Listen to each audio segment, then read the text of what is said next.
All right, so we've spent the entire semester so far talking about dealing with individual clients mostly. However, there are many times when you will have to teach groups of patients as a food and nutrition professional. You may end up having to teach groups of patients, students, staff, like if you're a head clinical dietitian at some point in the future, or a food service manager. You may be a teacher at some point. You never know. And a lot of times we're asked to do community classes or counseling and ed groups, that sort of thing. So it's something that almost all of you will end up doing in the future. And this can include education and counseling, both. So we're going to talk first about the education groups, where we're focusing mostly on education. Number one, you don't want to forget the prep work. You need to know what your goals are far ahead of time, and they need to be specific, concrete, positive. They need to be realistic and practical too.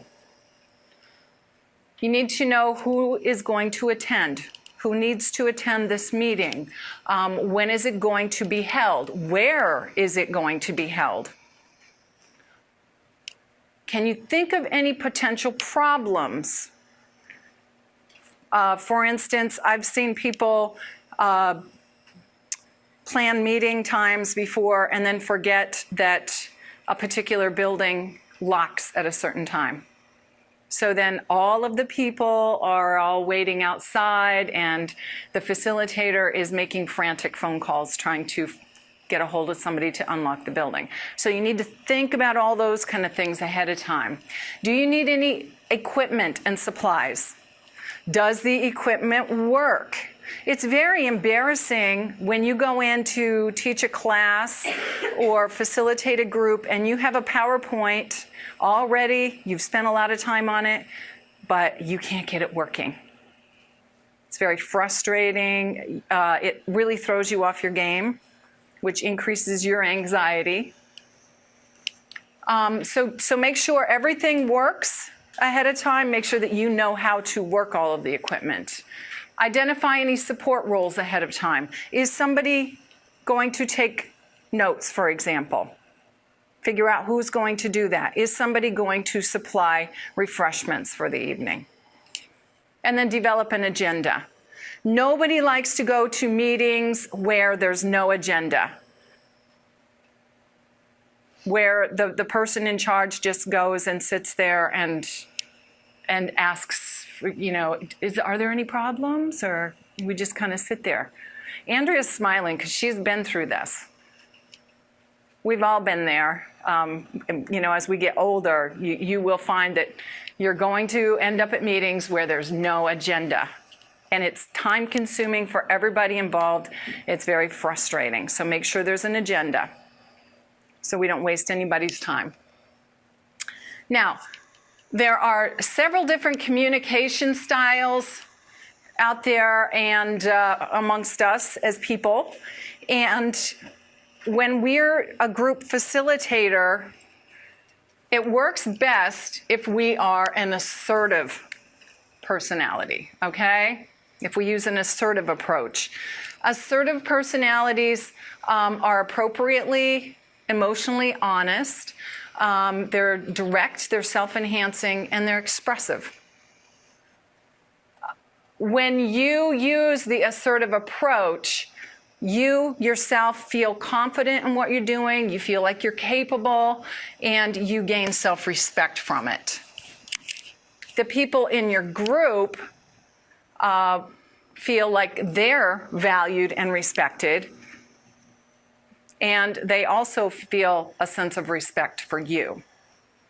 Now over here, however, the submissive person, these kind of people, when they're trying to run a group, may not be real effective because often they're very emotionally dishonest.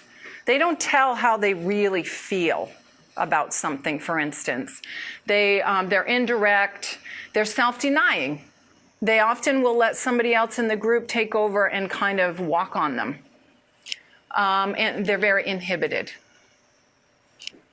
When you engage in this submissive communication style, you feel hurt, anxious at the time, and then later on, afterward, you often feel very angry.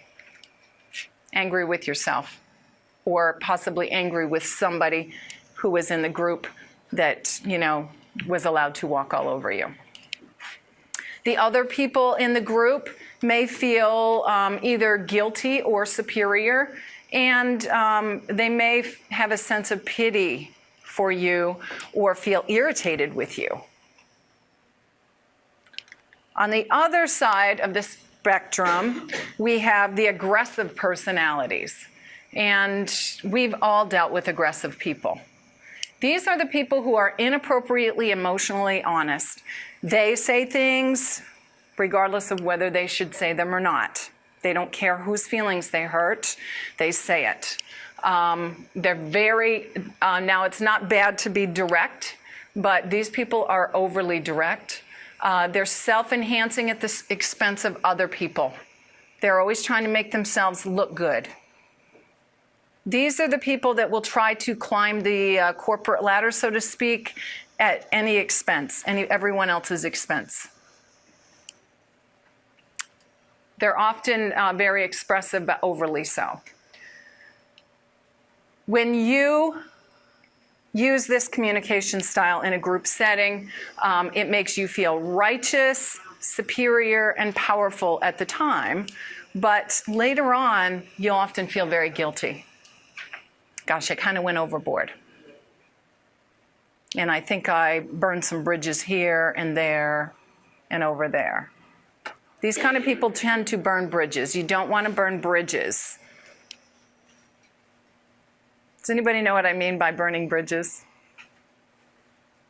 Yes, Cassie. Does that mean like they won't come back if you get into a fight? Right. You ruin that relationship.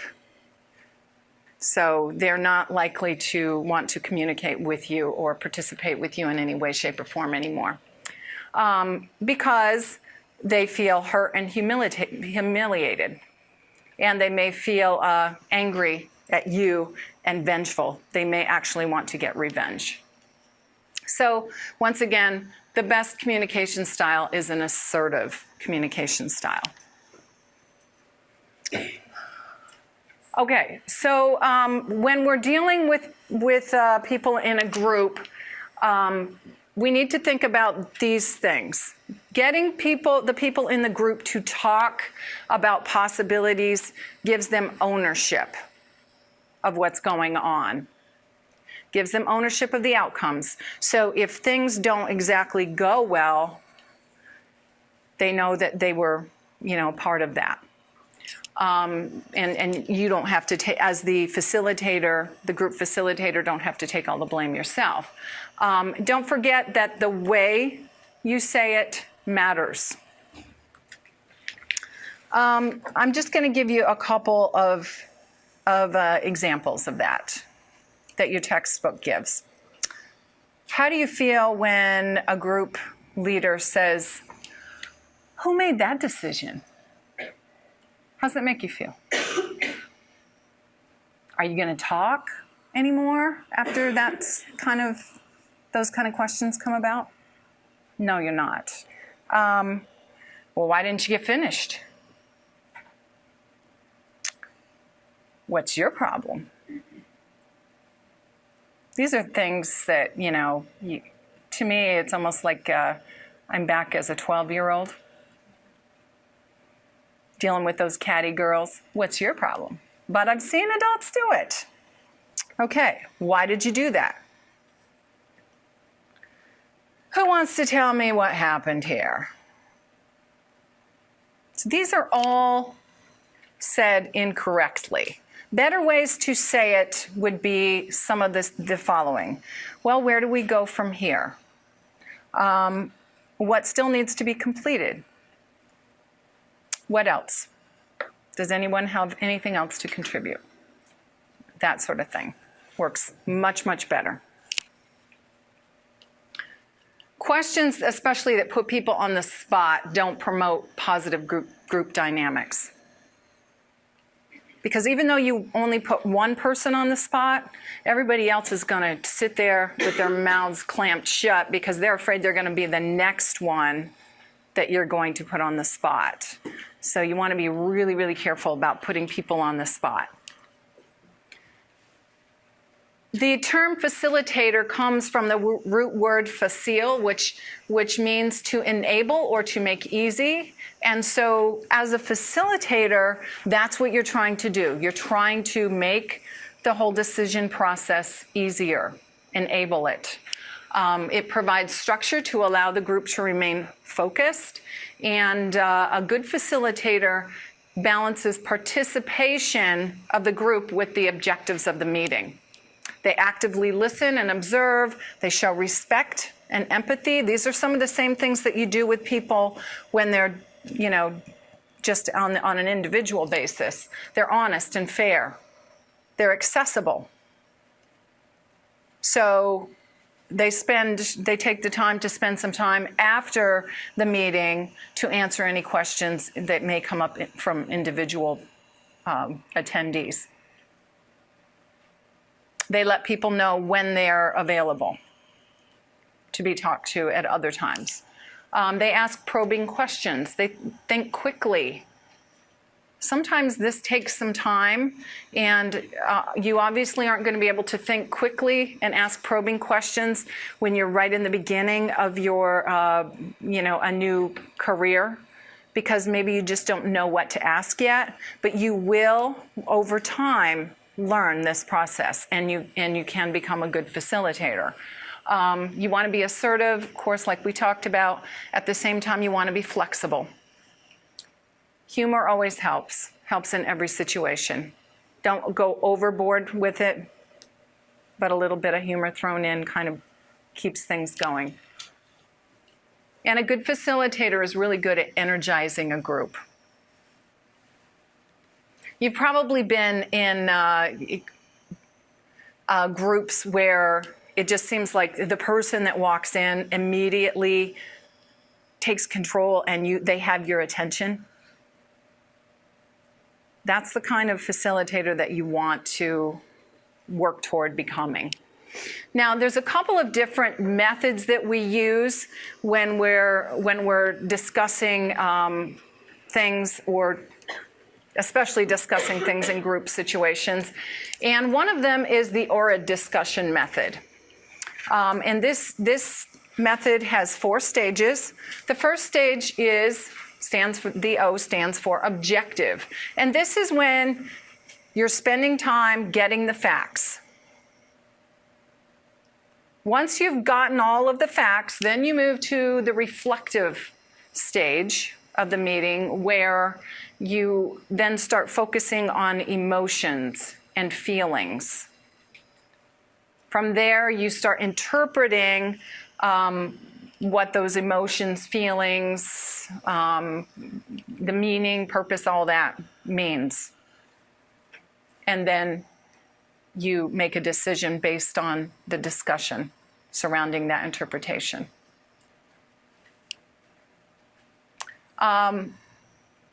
You can see that the questions here flow naturally from one stage to the other.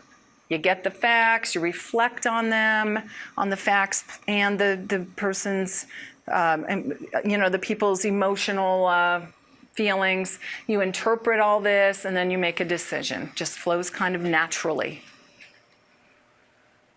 Another method that's often used is the consensus method. And this is used when you need to make a decision as a group. This also leads the group through 4 stages. The first stage is where you gather diverse points of view. So you're asking everybody, what's your opinion? What's your opinion? Okay, what's your opinion? And you take note of all these opinions.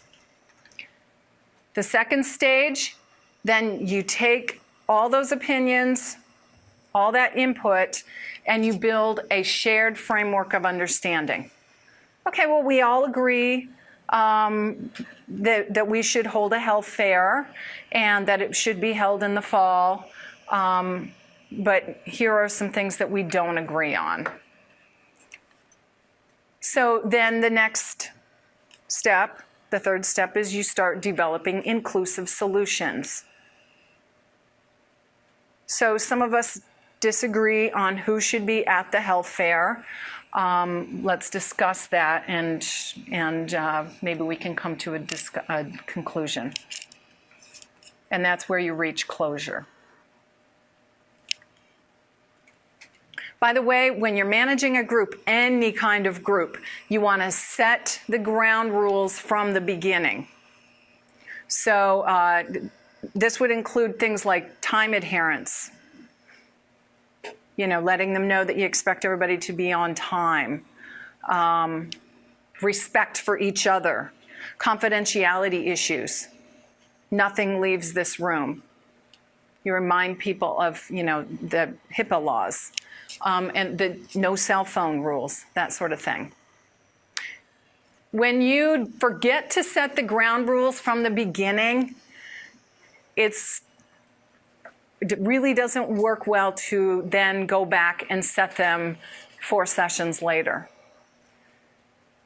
Because you know what? When you do that, everybody's looking around to see who wasn't following, who was on their cell phone, who's late all the time. So they think that, you're, and the people that, are late all the time, or the people who are on their cell phones, then they feel targeted in front of everybody else. So set the ground rules right from the beginning.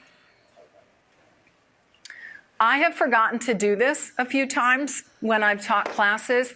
I usually mention the cell phone rule, and a couple of times I've forgotten. And I've had people who will actually answer their phones in the middle of a bariatric class, for instance, with 20 people around.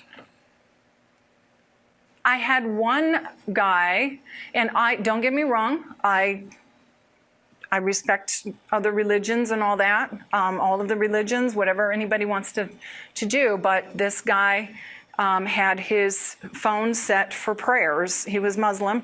He had his phone set for prayers like every 15 minutes all through the session. So all through the session, this, I'm not going to sing it for you, but you know what it sounds like, the Muslim prayer sounds.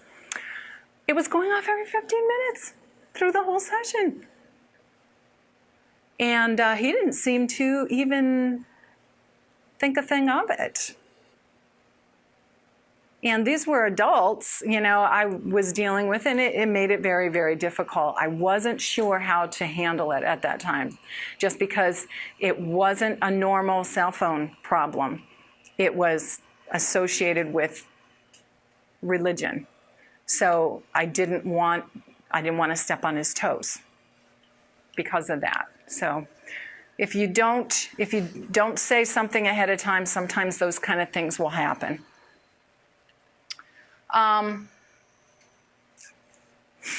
Some strategies for communicating with people in a group. Paraphrasing works very well. A lot of times you'll have people that won't, they're trying to communicate something, but they can't quite figure out how to say it. And sometimes it works well for you to paraphrase for them. What I hear you saying is this. And then you ask if you're correct. Am I correct about that? Drawing people out is another strategy.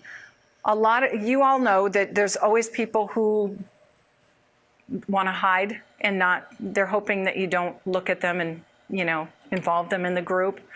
I think we've all been there sometimes, especially if we don't really know the material sometimes. We try to hide and look down and hope we don't get called on. So in group situations, this is a technique, a strategy, to help bring everybody into the decision. Draw them out, ask Can you elaborate on this for us? Stacking is a strategy that goes like this. Okay, maybe you have 3 people in a room who have their hands up, and so you say something like, okay, first we'll hear from Kaylin, and then we'll hear from Abby, and then we'll hear from Victoria. So you stack them, and they know exactly what order they're supposed to speak in. And then tracking involves saying something like, well, actually, when you track, you're keeping track of various opinions that are going on in the group. And then you summarize every once in a while. So you might say something like, so what I'm hearing are comments on the type of event that should be planned, the amount of money that's available, and also possible topics to be covered. And then from there, you start breaking this all down and attacking each one of these items one by one. Encouraging is another strategy. You're encouraging people to talk, to contribute. Has this discussion raised any questions for anyone?